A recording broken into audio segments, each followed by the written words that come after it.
Hi, I'm Jack Canfield, co-author of the best-selling Chicken Soup for the Soul books.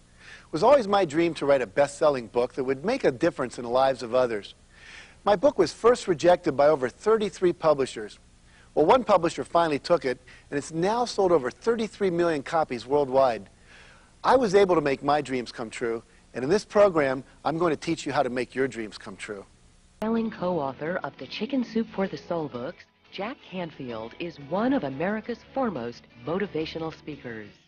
In this program, Mr. Canfield draws upon his 25 years of experience to teach his 6 steps to success, which will help you realize your dreams.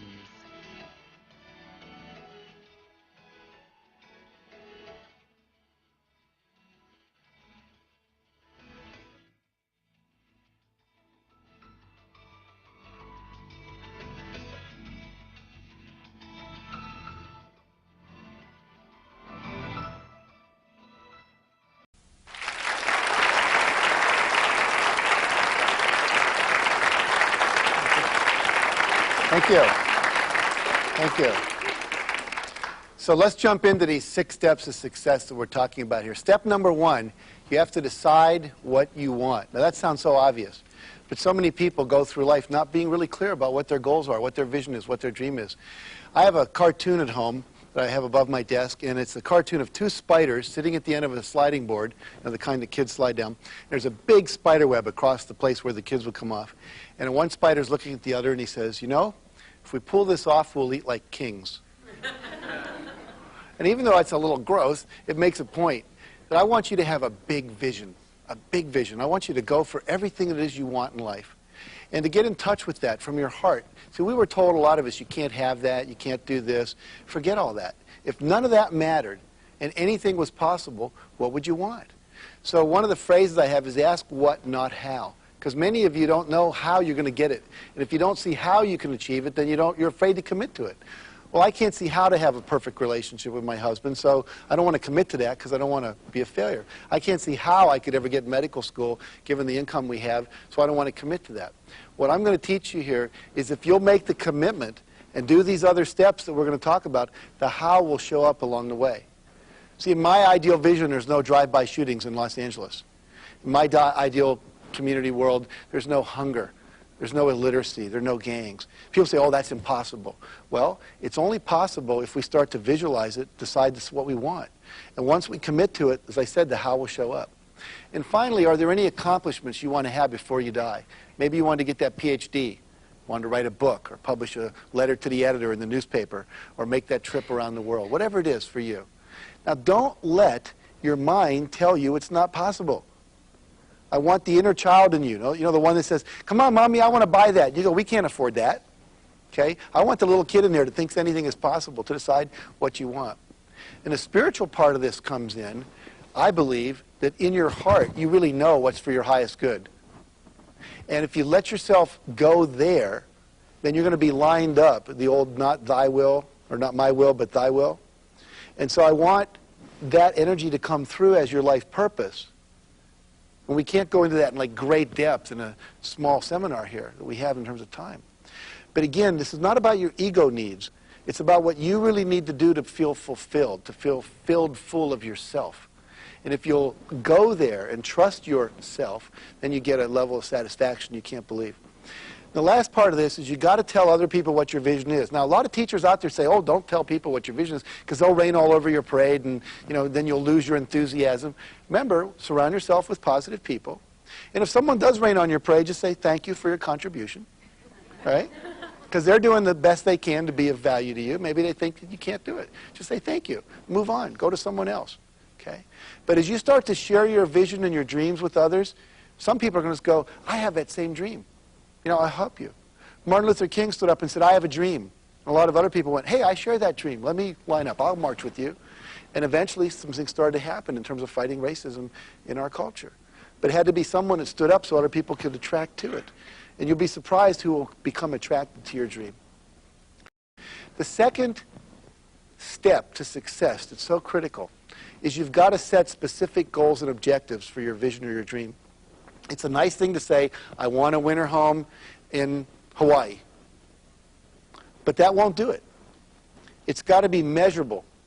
It's got to be in time and space. How much do you want and by when?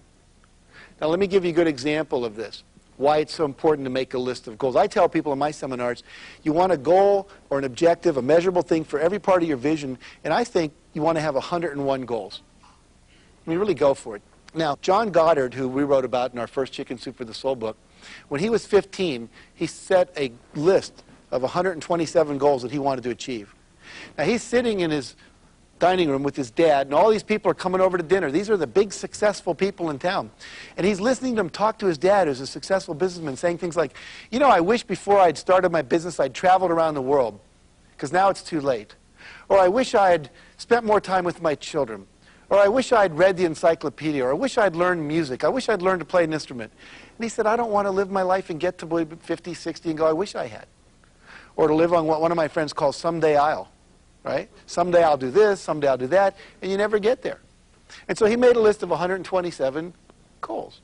Now, these were not minor goals. These were things like visit the Great Pyramid in Egypt, visit the Great Wall of China, visit the Vatican, meet the Pope, learn 3 languages, read the encyclopedia, shoot out a candle with a .22 rifle from 100 feet, fly an airplane, learn to, you know, control a boat, learn to type 150 words a minute, all these different things. And he's achieved 115 of those 127 goals. The last one he just accomplished was learning to play polo. Now, the guy's in his 70s, and polo, I understand, is a pretty strenuous sport. In his polo class was Sylvester Stallone, the actor. What a neat life. I mean, this guy's the real Indiana Jones, right? He's doing all this stuff out there. His next goal that he's training for is to start at the mouth of the Yangtze River, or the beginning of it, and sail all the way down, all the way through China. And he's getting ready to go do that. So he wakes up every morning and he knows exactly what he's working toward. He's got a blueprint for his life. What about you? Do you have a blueprint for your life? And if not, why not? Let's look at this idea of specificity for a minute. Like a winter home in Hawaii. Very nice. But if I say, I will own a 2-bedroom beachfront villa on the west coast of Maui, Hawaii by June 1st, 2003, does that sound a little more clear? Yeah. And until you get specific like that, the creative part of your brain won't jump in and decide how to help you get there. And that's why a lot of people never get their dreams, because they don't make them specific enough. You got to get real nitty-gritty. Break it down. How much by when? I want a better relationship with my husband. Well, what does that mean? But if I say I want to spend an hour a week sitting opposite my husband talking about real things that matter, no TV on, eye-to-eye communication. Now that we can measure. Did you do it for an hour?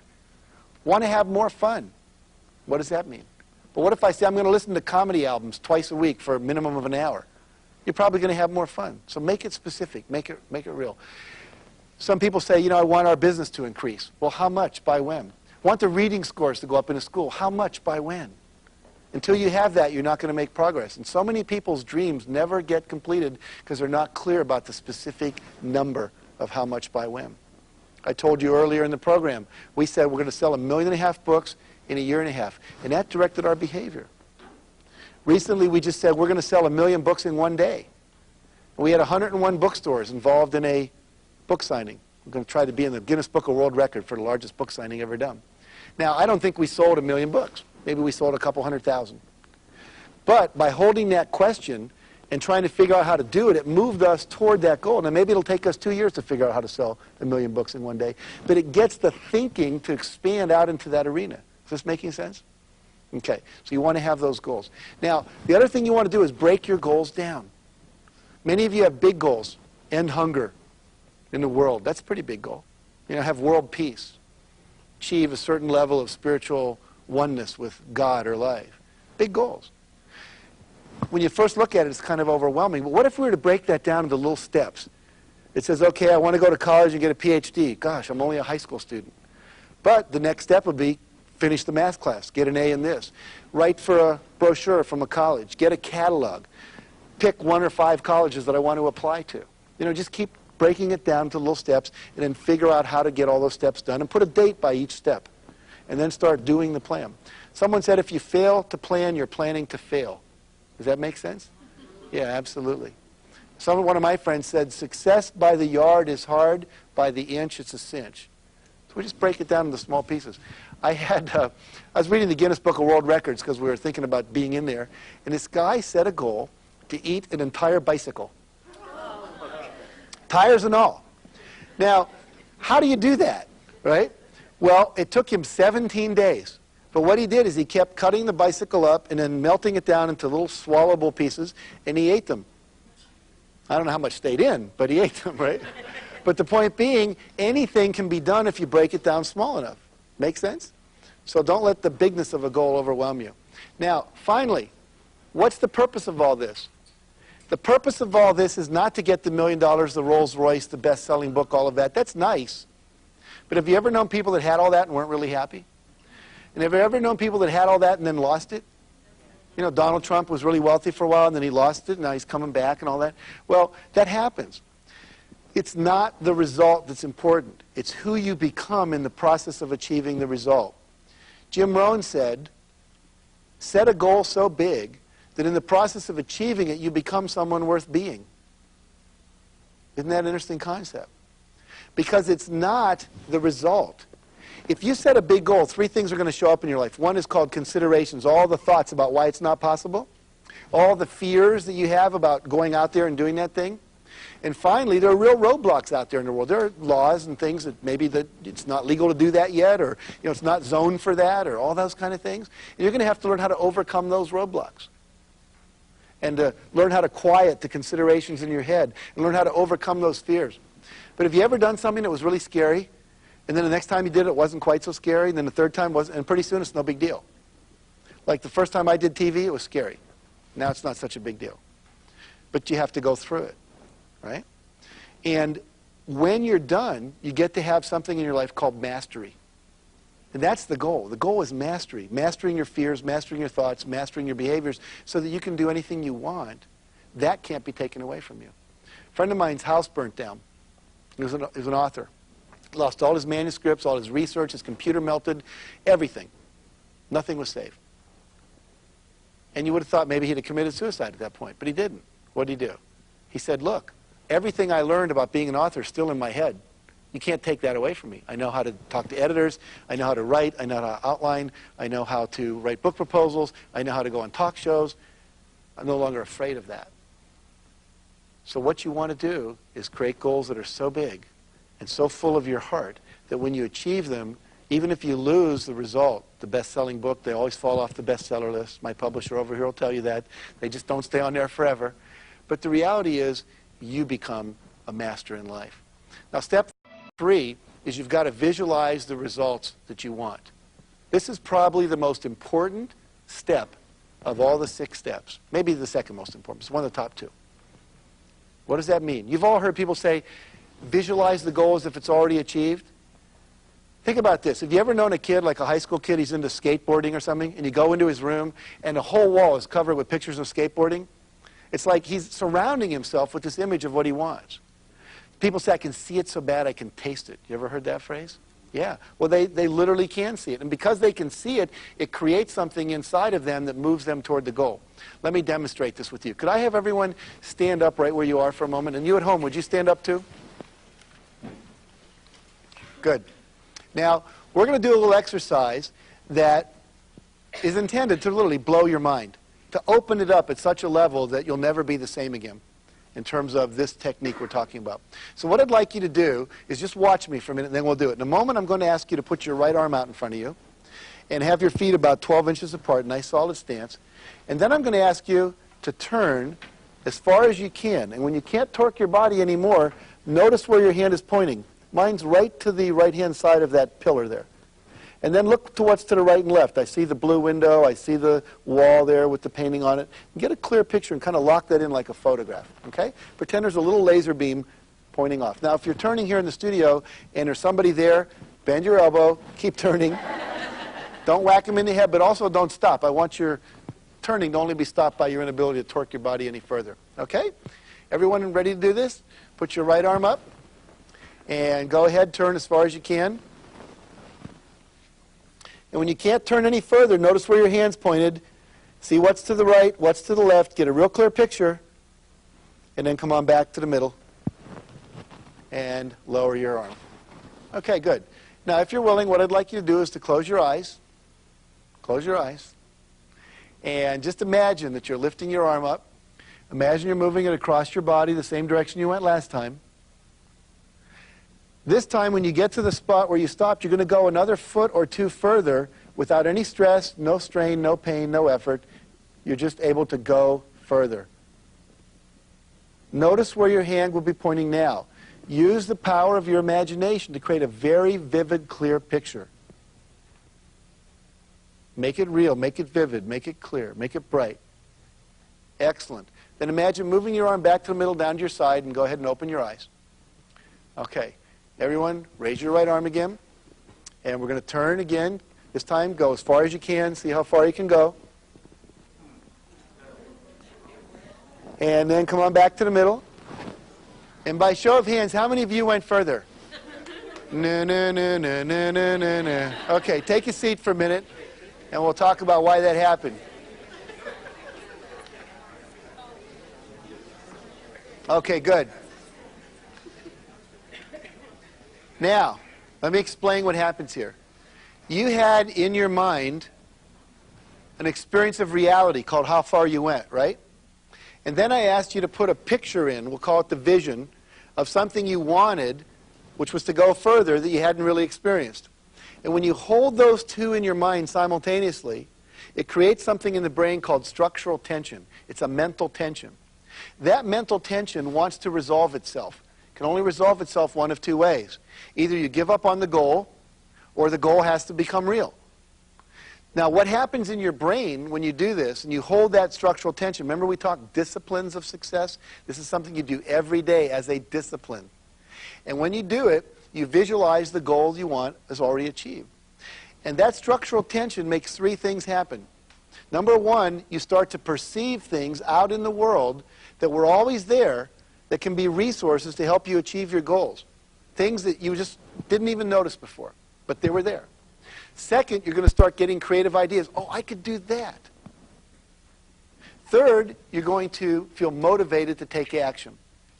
Now, this perception thing, how many of you have ever thought, gee, I'd like to go to Hawaii, and then you're at a party about 3 days later, and across the room, a room full of 100 people, you hear someone say Hawaii. You ever had that experience? It's like the Red Sea parts, and you go walking. Did you say Hawaii? You know, you have a condo over there? Do you ever let people stay in it? You know, it's like, how do we do that? Well, the reticular system in our brain opens up and we perceive more. Now, I'm going to demonstrate this to you very graphically here in the studio and at home on TV. And I want you to pay attention over here, if we could, to the monitor. And we're going to bring up a sentence on this monitor. And I'd like you to read this sentence with me out loud on the count of 3. We'll all read it out loud. 1, 2, 3. Finished files are the result of years of scientific study combined with the experience of many years. Okay, then we'll take that off the monitor. And what I'd like, in a moment, we're going to put that back up. And when we put it back up, we're only going to leave it up for 10 seconds. And what I want you to do is count the number of times the letter F. F. How many times does F appear in that sentence? Okay? And don't say anything out loud. Keep it to yourself, and then we'll see what happens. So if we can bring that picture up again for 10 seconds. Go ahead and look.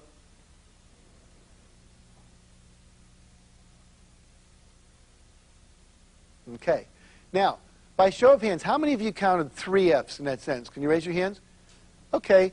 About a third of the audience. How many counted 4 F's? 1, 2, 3, 4, about 8 people. How many counted 5 F's?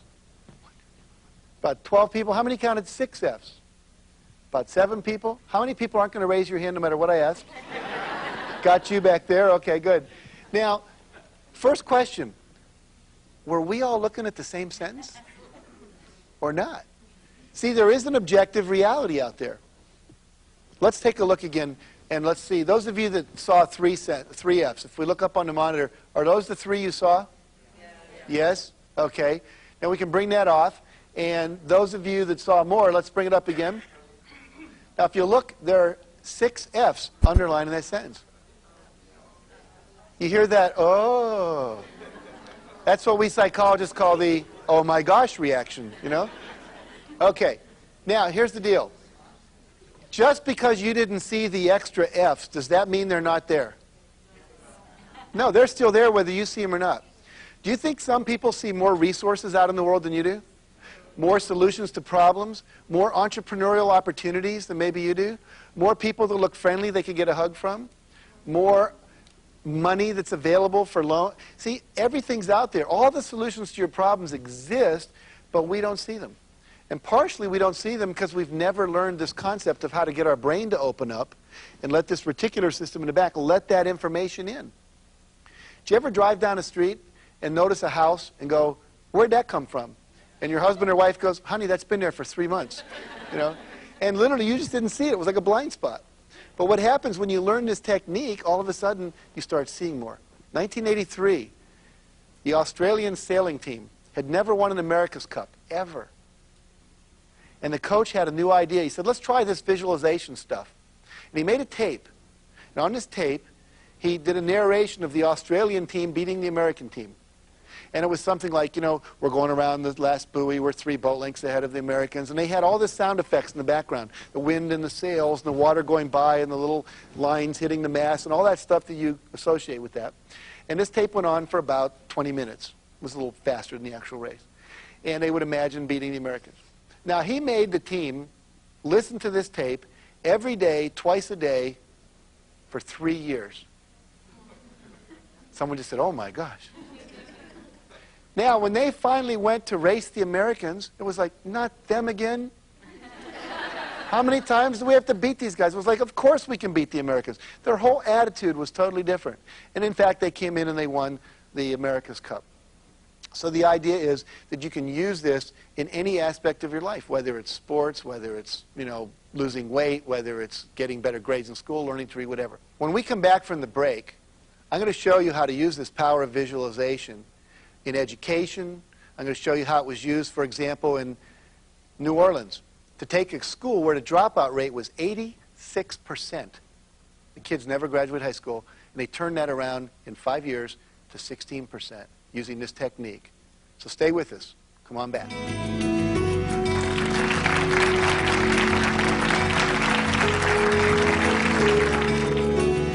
Okay.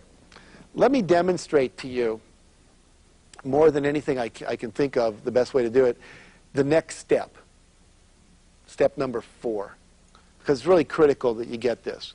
All these steps kind of have to happen together, all right? And this could probably be the most important one. The one that if you were to do this alone and pay attention to the feedback would probably get you where you want to go. I have here in my pocket, I believe, a $50 bill.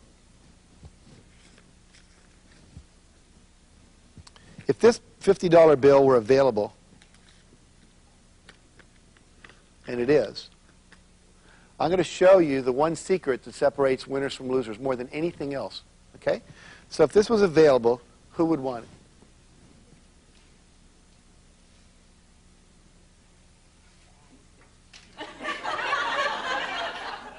Thank you. All right. Now don't go away yet. Come back. Tell us your name. Debbie. What did Debbie do that no one else in the audience did? She got up and she took action. See, too many times we sit around and we wait and we hope and we dream and we affirm and we pray and we meditate and we do all that. And all that's important. It's part of the process. But at a certain point, the opportunity shows up. And if you don't act, you get to sit and not have $50. Okay? So let's give her a hand for coming up here and doing that.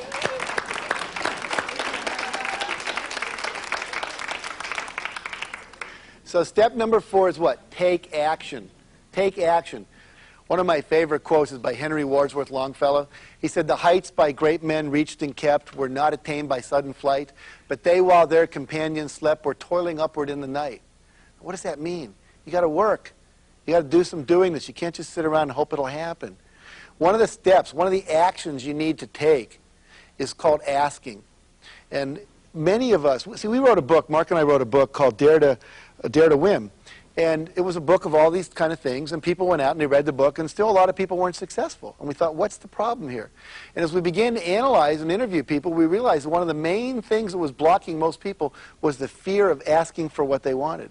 They wouldn't go up and just say, can I borrow money? Will you support my dream? Will you volunteer for school? Will you lend me your car? Whatever it is they need, they were so afraid of being rejected. And so we wrote a book called The Aladdin Factor, How to Ask for and Get Everything You Want. And we were doing all that research. We ran across a girl named Marquita Andrews. And Marquita Andrews was the living example of what we call ask, ask, ask, ask, ask, ask, ask, ask, ask, ask, ask, ask, ask, ask, ask, ask, ask.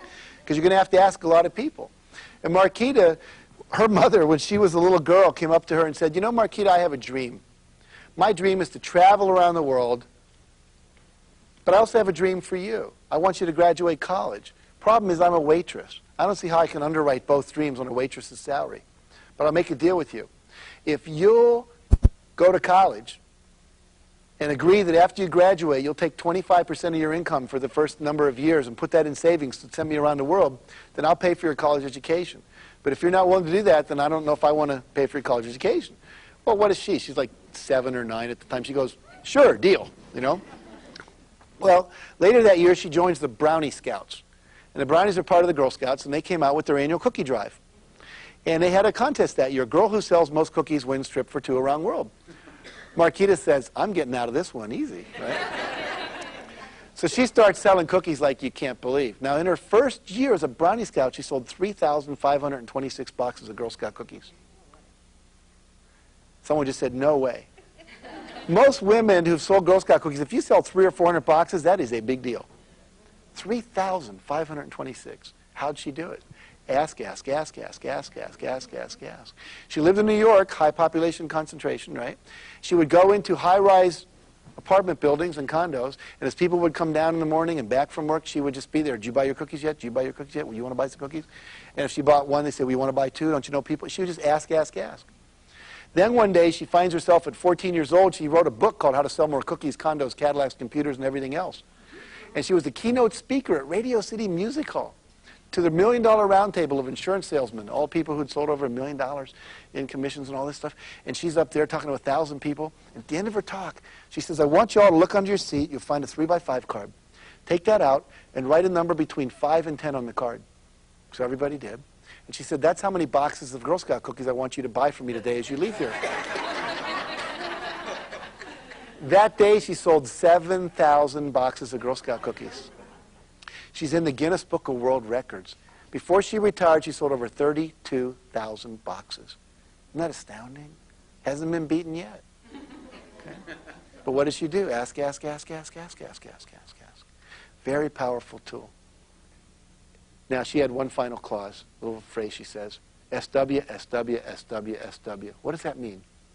Some will, some won't. So what? Someone's waiting. So if you ask enough people, eventually someone's going to say yes. If I asked everyone in this room, do you have a red car? Eventually someone would say yes. It doesn't matter. If you ask enough people, you're going to get your dream met. Now we're going to come back in just a moment.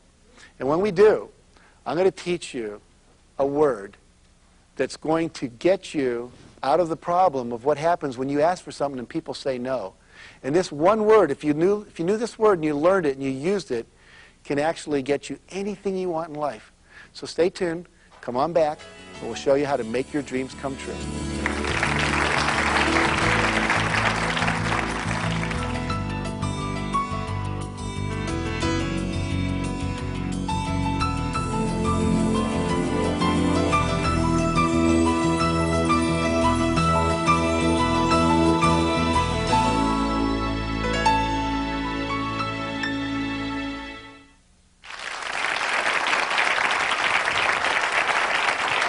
Thank you. Thank you. Okay. Thank you. Now, I said before the break I'd teach you one word, how to deal with no when you get a no from somebody. And again, I'd like you to write this down, write it in your brain if you don't have anything to write it with on paper and so forth. And here's the word. It's very simple. When someone says no to you, what I want you to say to yourself real loud inside your head is the word next. Let's just practice that. So if I say no, what are you going to say? Next. Absolutely. One more time. No. Next. Now, what does that mean? Ask somebody else. Absolutely. How many people live on the planet? 5 billion people. Someone wants to do what you want to do. Someone wants to get involved in your dreams. Someone wants to support you. You might have to ask a lot of people. Remember, ask, ask, ask, ask, ask, ask, ask, ask, ask. So when they say no, you say next. And here's another clue most people don't realize. If you ask somebody and they say no, does that mean you can never come back and ask them again? No. Little kids are so good at it. Mommy, can I go to the store with you? No. Oh, come on, Mom, please let me go to the store with you. They go away. Mom, you are going to let me go to the store with you. And they wear you down, you know. So that's another thing you can, next time can be, right? So don't let no stop you. No just means get creative, get going. Now, what stops people from asking? What stops people from doing? It's something called fear. We're all afraid. We're afraid we're going to look stupid. We're afraid we're going to get rejected. I love this person who did the acronym FEAR, stands for fantasized experiences appearing real, or false evidence appearing real. Because when you close your eyes and you fantasize something like you're not going to be able to pay your bills, or they're going to take your house, or you're going to flunk out of school, then your body reacts like it's real. I was flying to Orlando in a plane not too long ago, and this woman was sitting next to me, and as we took off, she started like lifting herself out of the seat. I said, "What are you doing?" She said, "I'm making myself lighter so the plane will take off." Now, I knew we'd had a failure in American physics education, right? And I also noticed her knuckles were all white, and I said, "Are you a little afraid?" She says, "Yeah, I guess I am." I said, "Well, we're headed Orlando. I guess that's where I'm going. You're going?" She says, "Yeah." I said, "Where are you going down there?" So I'm going to Disney World to visit my children. They're going to be there, and my grandchildren. I said, "Well, close your eyes for a second. Indulge me. I'm a psychologist." She said, "Okay." So she closed her eyes. I said, "What are you imagining right now?" She said, "Well, I see the plane blowing up in a fireball at the end of the runway." I said, "Well, no wonder you're scared. You know, this would make anyone crazy." And so then I had her close her eyes and imagine being at Disney World. And I said, "What's your favorite attraction?" She said, "It's a small world." So I said, "Imagine you're in the little thing and you're going through It's a Small World and all the little people are dancing and singing." I actually started going, "It's a small world anyway." Da, da, da. And all of a sudden she relaxed, her breathing deepened. And this was what was so powerful. Nothing outside of her had changed. We're on the same plane going down the same runway. But what she changed was her response. She started visualizing a positive outcome rather than a negative outcome. And her physiology reacted. Same thing we've been talking about all along. Now let's look at this fear. The biggest fear I think that stops most people from asking is the fear of what? Rejection. So let's say that I ask, what's your name? I go over to Susan. I say, "Susan, would you have dinner with me tonight?" And let's say she says no. I go, "Oh." Everyone goes, "Oh, Jack's been rejected. It's so sad." But let's look at it objectively. Did I have anyone to eat dinner with before I asked her? No.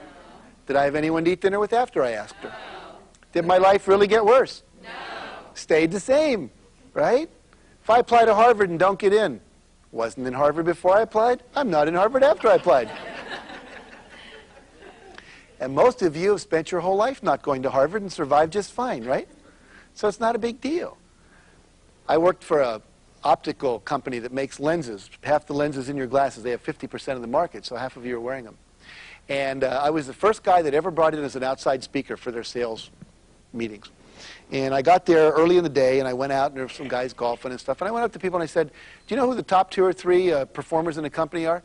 And they'd all go, "Oh, yeah, it's Bob and Mary and Joe." And I said, "Well, great." Well, that night I went into the group, it was about 300 people, and I said, "Do you all know who the top 3 performers in the company are?" And everyone said, "Oh, yeah, it's Bob, Mary, and Joe." I said, "So you all know who's like selling many, many, many millions of dollars more than you are?" And they went, "Oh, yeah." I said, "Now, by show of hands, how many of you have ever gone up to them and asked them to show you what they do to sell so much?" You know, not one hand went up in that room with 300 people. Isn't it interesting? They knew who had the information, but they wouldn't ask them. I said, "Well, why don't you ask?" "Well, they might not tell me." I say, "Well, you already don't know. So if they don't tell you, you still don't know. How'd it get so bad? You know, it's not so bad." But they were so afraid that they might say, "Oh, you're stupid. I don't want to share with you." And what I found, and I think most of you have probably found too if you test it out, most people are willing to share what they know. They like to teach. They like to share. They like to be a mentor. Not everyone will. But if they say no, what are you going to say? Yeah. Next. There's lots of top performers out there you can go to. We've got to get over this fear of rejection. Don't let it stop you. It's not a big deal. Just keep asking the questions. Ask, ask, ask. Say next. Move on. Nothing happens if you're rejected. Fear of rejection. Fear of failure. Fear of looking stupid. Fear, fear, fear, fear stopping us. Let's look at how to overcome any fear. There's a couple different techniques, but let's look at what I think is probably one of the most powerful ones. How many of you have seen the book, Feel the Fear and Do It Anyway? Remember that? Susan Jeffers wrote this book. Well, think about that. Feel the fear and do it anyway. I'm going to do a little demonstration with you here to show you how this works. going to take this chair here. I'm going to pretend this is a diving board. I'm going to stand up on the end of the diving board. How many of you know how to dive off a diving board? Can you remember when you had to learn to do that? You're standing on the end of the board. So here I am, I'm on the end of the board. There's my dad down in the water. He says, come on, jump. And I'm, Dad, he says, it's only 2 feet to the water. I says, yeah, but it's another 9 to the bottom of the pool. And it's 5 from the feet to the head here, you know, and it's a long way down. He says, come on, just jump. I'm scared. Can you relate to that? How many of you at that point said, you know, Dad, I think I'm going to get off the board, go see a child psychologist, going to deal with my fear of jumping into liquids from high places, and when I handle that, I'll come back and jump in. Did any of you do that? No, what did you do? You felt the fear, and you jumped anyway, right? And this is really the principle that works for anything in life. You're going to feel fear. It's going to show up. So what? Most people let fear stop them. They say, well, obviously, then I shouldn't do this thing. I'm going to say to you, feel the fear, and pretend it's like a 2-year-old. Take the 2-year-old with you. You know, it doesn't want to go certain places, first day of school. So what? Take it. You're the adult. Treat your fear like a little child. But don't let it run you. You're bigger than that. You're bigger than that. The mastery comes from what? Handling the fear. Now, I had a teacher, very profound spiritual teacher, teach me once how to take this and even make it deeper. So here's what I'm going to teach you to. I want you to take your fingers and join your 2 forefingers together like this. Everyone do that? Okay. And what I want you to do is repeat after me. Is everyone ready? Okay. Goes like this. A little chant. Goes like this. Oh, everybody. Oh, what the heck? Go for it anyway. Let's do that together one more time. Oh, what the heck? Go for it anyway. Very good. See? If you can remember that when you're scared, oh, what the heck, go for it anyway, then you'll take that action. It won't always be the perfect action, but if you get into action, something's going to happen. Which leads us into step 5, which says respond to feedback. See, when you take a first action, is that necessarily going to be the right one? No. But you can't get feedback unless you take the action. And some of us are so afraid of doing the wrong thing, we wait until like 18 doves fly over our house in the sign of a cross. Oh, it must be the ideal auspicious day, and then we take action. Well, they don't fly over that way too often, right? So we just have to take an action and see what happens. Now, there's 2 kinds of feedback. What are they? Positive and negative. Which one do you like best? Positive. Right. Positive feels good, right? You know you're on track. But have you ever had negative feedback and it was valuable? Yes. Right. So there's 2 kinds. Now, how many of you actively solicit feedback in your life? You say, hey, I want feedback on how to be a better parent or a better teacher, or how can I be a better salesperson? How can we serve your company better? Right? Most people don't ask for feedback. Why don't they ask? They don't want to hear it. But let's say you're a teacher in school and you don't ask feedback. How I can be a better teacher. The kids go home. Do you think they're talking about how you can be a better teacher? Oh, man, that teacher, she doesn't let us do this, and she's so mean, and yada, yada. Well, everyone in town knows but you. Everyone's talking about it. You're the only one not in on the secret. If you're not getting along with your wife, she's called her girlfriend, her mother, her sister, told the people in the office, everything that's wrong with you. But guess who she hasn't told, perhaps? You. So it's very important to ask for feedback. Now, I'd like to demonstrate how this works. I need another volunteer from the audience. Who'd be willing to play with me? Okay. What's your name? Mercedes? Okay, here's a microphone. What I want you to do is stand right here by the plants. And if you would face me over here. And what I'm going to do is I'm going to walk toward you in a moment. And you're my goal. As I'm walking toward you, 100% straight on, I want you to say, on course. You're like a feedback system. On course. I'm on course. If I go even off 5 degrees, you say off course. Okay? And you're going to be doing it like stream of consciousness. On course, on course, on course, off course, off course, on course, off course. Got the idea? Okay, are you ready? Okay, go. Why aren't you giving me any feedback? Because you haven't done anything. Because I haven't done anything, exactly. Here's the deal. If I don't take action, I don't get any feedback. See, that's why the action's so important. Now, we'll start again. You ready? Okay, here we go. On course, course, course, of course, on course, of course, off, on, off, on, off, on. Now, did I get here? Was I on course or off course more of the time, according to her? It was about even, wasn't it? Yeah. See, I could be off course more than I'm on course as long as I respond once I get back on course. So the key here is if I take action and listen to feedback, eventually I what? Get to my goal. Now, let me show you how a lot of people deal with feedback. It doesn't work. Stay here. And again, real fast, on course, off course if I'm moving toward you, and off course if I'm not. Are you ready? Okay, go. Here's how one person I know deals with feedback. On course, off course. Oh, no, it's too hard. I quit. Life's too hard. Now, do you know anyone that gets negative feedback and then they instantly just cave in? Yeah, so you've seen that. Here's another way people deal with negative feedback. See if you've ever seen this one. Are you ready? Okay, here we go. On course, off course, of course, of course. Bitch, bitch, bitch. You are so negative. Can't you say anything nice? Now, have you ever seen anyone get angry at the source of feedback that was really useful for them? Exactly. Sure. Now, here's how one person I know, he actually bankrupted 3 companies, 3 divorces. This is how he deals with feedback. Ready, Mercedes? Yes. Okay, here we go. Of course, of course, of course, of course. Right? His favorite phrase was, my way or the highway. As long as you live in my house, you'll live by my rules. He was not open to feedback because he would rather be right than successful. Do you know anyone like that? Yeah. Let's give Mercedes a hand for volunteering. Thank you. Thank you. So the key here is to what? Ask for feedback, and when you get it, listen to it, then correct, and keep moving toward your target. Step number 6, the last step. Perseverance. Keep on keeping on. Never give up. Never give up. If you've got a goal that's important in your heart, don't give up.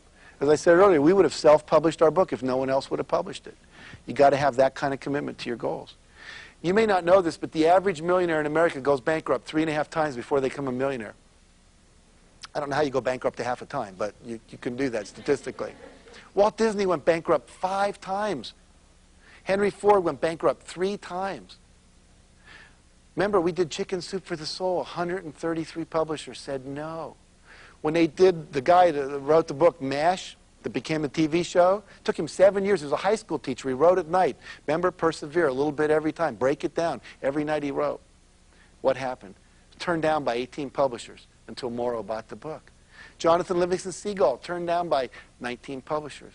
Louis L'Amour, the great author, has 200 books in print.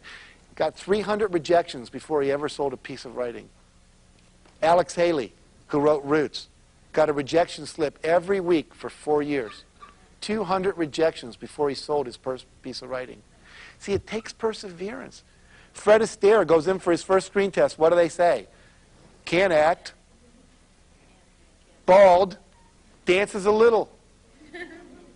He had that framed in his living room after he went on to become what? One of the greatest dancing actors, singers we've ever seen in their history. You don't let other people determine. You persevere. You hang in there.